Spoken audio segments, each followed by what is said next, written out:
Hello class, welcome to you another video. इस video में हम आपको समझाएंगे कि अगर किसी को प्रेगनेंसी कभी लाइफ में चाहिए ही नहीं, वो चाहता है कि उसे अब प्रेगनेंसी नहीं चाहिए या उसको और ज़्यादा बच्चे नहीं चाहिए, तो उसे एक परमानेंट मेथड की तरफ जाना पड़ेगा, जिसमें ना तो उसे पिल्स की ज़रूरत पड़ेगी, ना तो उसे किसी आईयूडी की ज़रूरत पड़ती है, ना उसको बैरियर की, ना नेचुरल मेथड की आवश्यकता पड़ती है। उसके लिए बेस्ट मेथड होता है सर्जिकल मेथड्स। अगर एग्ज़ाम में आता है कि प्रेगनेंसी रोकने का बेस्ट मेथड क्या है, तो आप क्या बताएंगे? Surgical method. सर्जिकल मेथड में क्या होता है? सर्जिकल मेथड से ये होता है कि इसमें हम स्टरलाइज करते हैं। स्टरलाइज करने का सेंस होता है कि मेल और फीमेल का जो रिप्रोडक्टिव पार्ट होगा, उसमें से हम उस ट्यूब को या उस नली को कट कर देते हैं, जो क्या है, जो releasing of sperm and ovum के लिए रिस्पॉन्सिबल होगा। बात समझ में आ रहा है? जो releasing of sperm and ovum के लिए रिस्पॉन्सिबल होता है। ठीक है, तो जब इनको हम कट कर देते हैं और कट करके टाइट कर देंगे, मैं आपको आगे समझाएंगे कैसे कट और कैसे टाइट करते हैं, आपका कॉन्सेप्ट क्लियर हो जाएगा। बस एक बात आपको माइंड में रखनी है, अगर एग्जाम में कभी क्वेश्चन आता है कि बेस्ट मेथड काउंटरसेप्टिव का क्या है पर या परमानेंट मेथड क्या है, तो आप क्या बताएंगे? स्टरलाइजेशन या सर्जिकल मेथड्स का नाम लेंगे। ठीक है, अब जरा देखते हैं कि ये स्टरलाइजेशन होता क्या है। देखो, स्टरलाइजेशन एक मेल में होता है और एक फीमेल में होता है। एक किस में होगा? एक होगा मेल में और दूसरा किस में होता है? दूसरा होगा फीमेल में। राइट, तो मेल वाला जो स्टरलाइजेशन होता है, उसके लिए हम टर्म यूज करते हैं।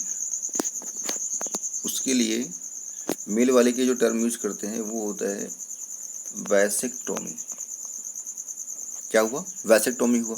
और जो फीमेल होती है, उसके लिए जो टर्म यूज करते हैं वो क्या होगा आपका? वो होगा ट्यूबेक्टोमी।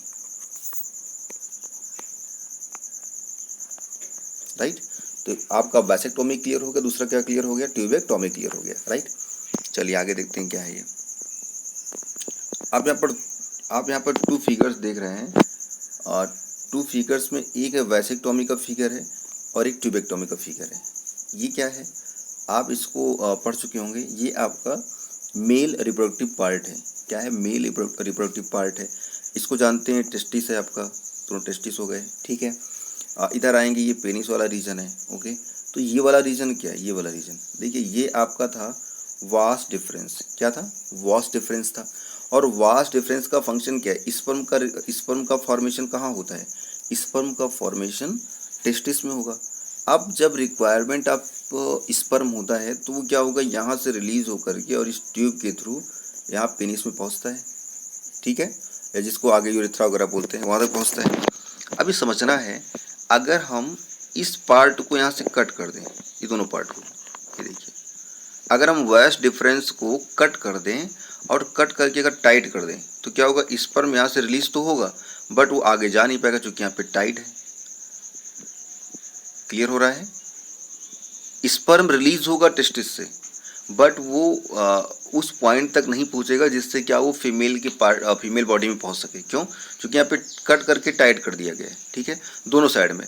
और इसी मेथड को हम वैसेक्टोमी बोलते हैं। क्या बोलेंगे? वैसेक्टोमी बोलते हैं। अब जरा देखते हैं ट्यूबेक्टोमी में क्या है। इसको आप देख रहे होंगे, आप समझते हैं क्या है? फैलोपियन ट्यूब है। ठीक है, क्या थी ये? फैलोपियन ट्यूब है।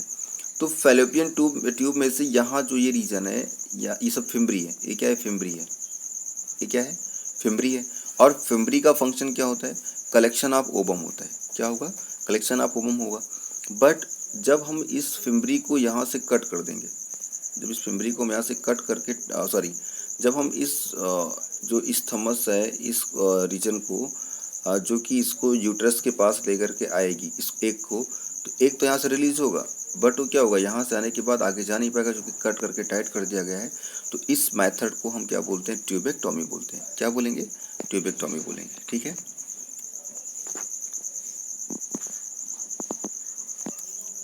यहाँ पर एक पॉइंट आपको समझना है कि these techniques are highly effective but their reversibility is very poor. ये बहुत ही ज़्यादा इफेक्टिव है और रिवर्सिबिलिटी इसकी पुअर है। कहने का सेंस है कि इसके स्टरलाइजेशन के बाद जो चांस ऑफ प्रेगनेंसी कंसीव करने का जो चांस है वो लगभग नील होता है या ना के बराबर होता है। ठीक है, आगे देखते हैं, पैराग्राफ में बोला जा रहा है, it need to be emphasized that the selection of suitable contraceptive methods and it use should always be undertaken in consultation with qualified and medical professions. अगर आप किसी कॉन्ट्रासेप्टिव का यूज कर रहे हैं, कोई कपल्स यूज कर रहा है, तो उसे किसी क्वालिफाइड मेडिकल प्रोफेशनल्स के साथ या डॉक्टर के एडवाइस या कंसल्टेशन के बाद ही ऐसी चीज़ों का यूज करना चाहिए। One must also remember that contraceptives are not regular requirement for the maintenance of the reproductive health. In fact, they are practiced against a natural reproductive event, that is conception and pregnancy. One is forced to use these methods either to prevent pregnancy or to delay or replace pregnancy due to personal reasons. No doubt, the widespread use of these methods have a significant role in checking uncontrolled growth of population. However, there are possible ill effects like nausea, abdominal pain, breakthrough bleeding, irregular menstrual bleeding, or even breast cancer, though not very significant, should not be totally ignored. इस paragraph में आपको ये समझाया गया है कि इसके पहले आपने जितने भी कॉन्ट्रासेप्टिव देखे, चाहे नेचुरल का हो या फिर आपका बैरियर था, उसके बाद आईओडीज आपने देखा, फिर पिल्स के बारे में पढ़ा और अभी स्टेरिलाइजेशन के बारे में देख रहे हैं।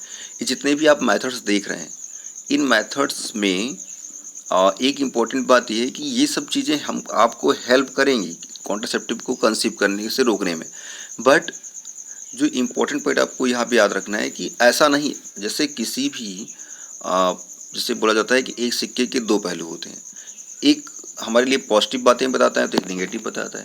तो इसकी जितनी पॉजिटिवनेस है उससे कुछ उसके कंपेयर में थोड़ा बहुत इसका लॉस भी है। लॉस में कैसा, अगर इसका कंटिन्यू आप यूज करते रहेंगे तो क्या कर सकता है, ये एब्डोमिनल पेन कर सकता है, इसमें नाजिया जैसा फील होती है, मेंस्ट्रुअल ब्लीडिंग ज़्यादा बढ़ सकती है, तो ये चीज़ें यहाँ पे होती हैं।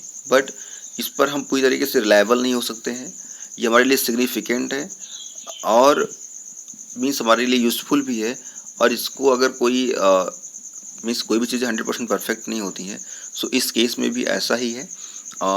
इसका अगर हम किसी क्वालिफाइड डॉक्टर के अंडर में इन चीज़ों का यूज़ करेंगे तो इसमें जो इसका रिवर्सिबल चांस है या इसका जो लॉस है वो बहुत